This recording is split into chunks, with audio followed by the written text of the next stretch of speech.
Army के generals ने हमें कहा, जो रिटायर्ड हैं, उन्होंने हमें कहा, राहुल जी, हजारों लोगों को हम हथियार की ट्रेनिंग दे रहे हैं और फिर थोड़ी देर बाद उनको समाज में डाल रहे हैं। बेरोजगारी है, समाज में हिंसा बढ़ेगी।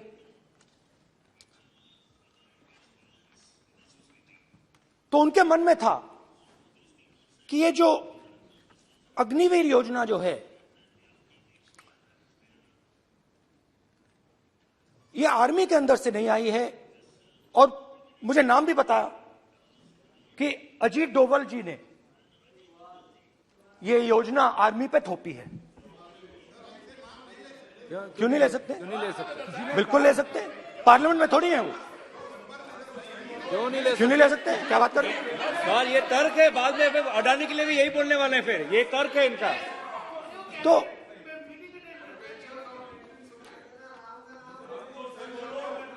तो इंटरेस्टिंग बात यह है कि मैंने फिर प्रेसिडेंट्स एड्रेस पढ़ा। देश के सब युवा अग्निवीर अग्निवीर अग्निवीर अग्निवीर बोल रहे हैं, कह रहे हैं कि ये आर्मी के ऊपर थोपा गया है, हमें नहीं चाहिए। आर्मी के लोग कह रहे हैं हमें नहीं चाहिए। जैसे मैंने कहा, आर्मी को लगता है कि होम मिनिस्ट्री ने इनके ऊपर थोपा है, आरएसएस ने ये उनके ऊपर थोपा है। तो ये आवाजें आ रही हैं।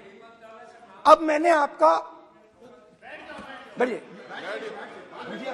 अब बैठिए,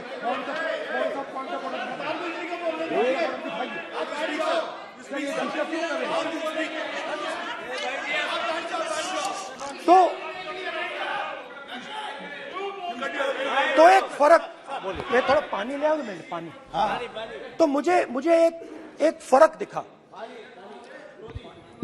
प्रेसिडेंट्स एड्रेस में बहुत सारी चीजें बोली गई। अग्निवीर के लिए एक लाइन थी, एक शब्द, एक बार अग्निवीर शब्द का प्रयोग किया गया, और वो भी अग्निवीर योजना हमने दी। उससे ज्यादा कुछ नहीं बोला। कहां से आई, कौन लाया, किसको फायदा होगा, ये नहीं बोला। बेरोजगारी शब्द ही नहीं था उसमें। आपने देखा होगा, बेरोजगारी शब्द ही नहीं था प्रेसिडेंट एड्रेस में। महंगाई शब्द ही नहीं था। तो जो यात्रा में हमें सुनने को मिला, अग्निवीर, महंगाई, किसान, बेरोजगारी, प्रेसिडेंट एड्रेस में था ही नहीं। तो ये मुझे थोड़ा अजीब लगा कि जनता कुछ कह रही है और प्रेसिडेंट एड्रेस में कुछ और सुनाई दे रहा है। अच्छा, एक और चीज हमें बताई गई। तमिलनाडु से लेकर केरला, महाराष्ट्र, मध्य प्रदेश, सब जगह एक नाम सब जगह हमें सुनने को मिला, अदानी। यह नाम पूरे हिंदुस्तान में,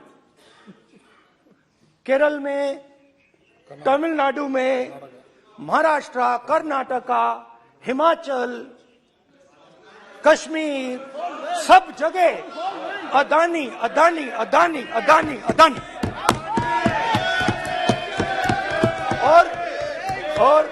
और ये नाम नहीं, और इस नाम के बारे में जब लोग बोलते थे मुझसे, तो 2-3 सवाल पूछते थे।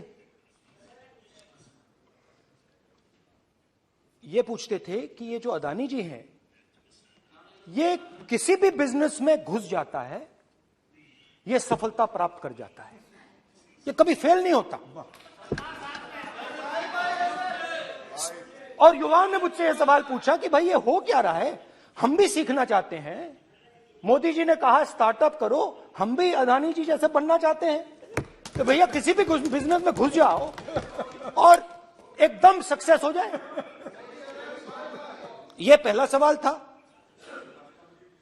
दूसरा सवाल था कि ये अदानी जी हैं, ये किसी भी बिजनेस में घुस जाते हैं। पहले ये 1-2 बिजनेस करते थे, अब ये 8-10 सेक्टर्स में काम करते हैं। Airports, data centres, cement, solar energy, wind energy, aerospace and defence, consumer finance, renewables, media. तो उन्होंने मुझसे पूछा कि राहुल जी, हाँ वेट करो, बेटे हाँ, धन्यवाद। पोर्ट्स की बात भी थी। ये भी सवाल पूछा कि भैया एक बात बताइए, राहुल जी बताइए हमें कि अदानी जी का जो नेटवर्थ है वो 3 साल के अंदर, नहीं सॉरी 2014 से लेकर 2022 तक ये $8 बिलियन से $140 बिलियन कैसे हो गया? कैसे हुआ? मोदी है तो ये 2014 में अगर आप दुनिया की, मुस्कुरा रहे हैं आप, बीजेपी में है ना आप, तो ये लिस्ट आती है, एक लिस्ट आती है दुनिया के सबसे अमीर लोगों की। इस पे ये 609 नंबर पे थे 14 में। 609 पीछे बिल्कुल। पता नहीं जादू हुआ, दूसरे नंबर पे पहुंच गए। मोदी है तो मुमकिन है।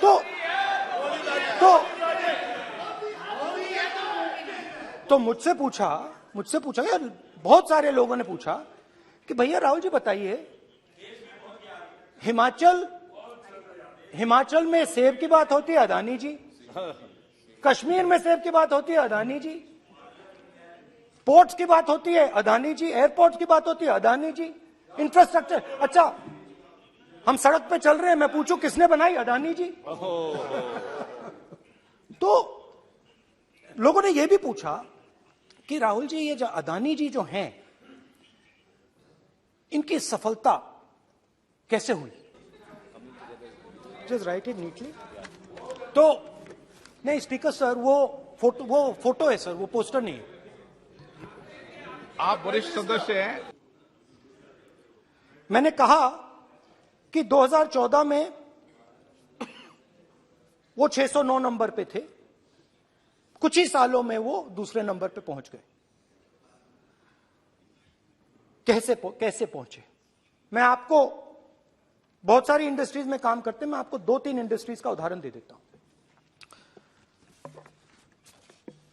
एयरपोर्ट इंडस्ट्री की बात, एयरपोर्ट्स की बात करते हैं।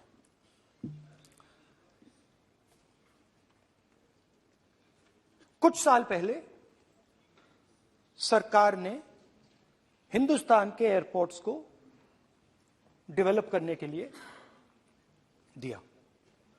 नियम था, there was a rule that anybody who does not have prior experience in airports cannot be involved in development of these airports.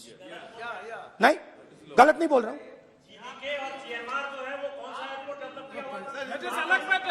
आप बैठ जाइए।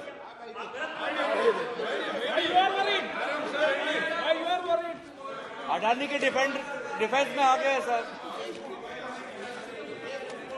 देखिए, अरे माननीय सदस्य प्लीज मेरी बात सुनो। तो 1 मिनट मेरी बात सुनो। ये 1 मिनट बात सुनेंगे।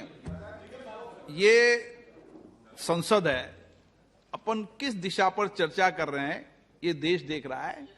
हमें राष्ट्रपति अभिभाषण पर चर्चा करें तो उचित रहे। तो आपको तो रूल था, नियम था। हाँ, पॉइंट ऑफ ऑर्डर किस पे है ये? सर कैसे एयरपोर्ट का प्राइवेटाइजेशन तो उनके समय हुआ, ऐसी कोई पार्टी थी जिसका अनुभव था? ये कौन सी बात कर रहे हैं? बोलिए। ओके प्लीज ओके, बोलने दे आपको नेता को, तो बोलने दे आपको नेता को। रूल था, प्लीज बोलने दे। रूल था कि अगर कोई एयरपोर्ट बिजनेस में